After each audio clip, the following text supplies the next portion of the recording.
का हर बार तो हमनी के छठ गा बजा के ए तरीका से करबे करे नहीं जा। हाँ। तो काहे ना अब की बारी कुछ नया तरीका से गा के छठ मनावल जाओ। पूजो में नया तरीका होला का? हाँ जी, कुछ गाई ना। पहले तू ही शुरू कर। हाँ तो सुने। पेन्हिना बलमा जी पियरिया, चली छपारा के घाट,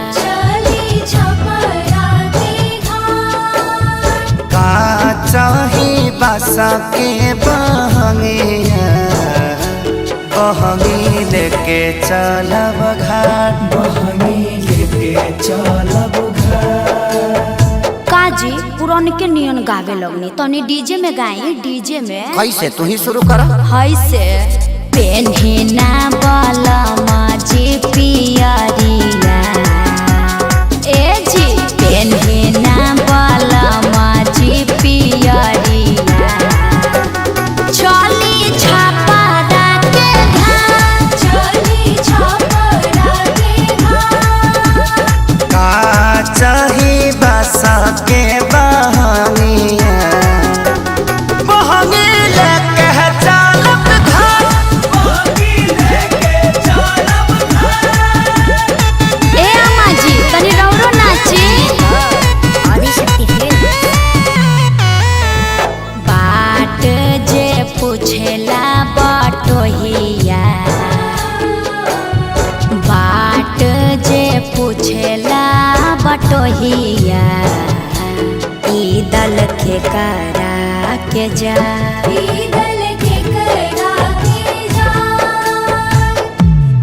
तू तया नहरा हवे रे बटोहिया, तू तया नहरा होइबे रे बटोहिया, ई दल छठी माई के जाय, ई दल छठी माई के जाय।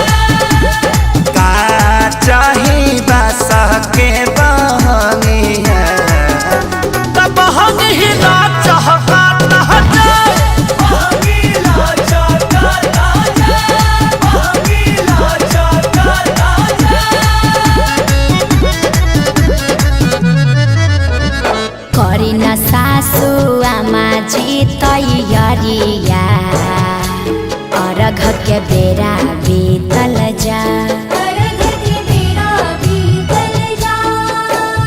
पेन्ही नारी सबके पापा पियरिया, दौरा घाटे पहुँचा, मम्मी हम तली थथी घाट पलाका छोले। अरे तू का करे जइबो? पराका फोड़ के हमार सारी जरइबो, मरब एक था।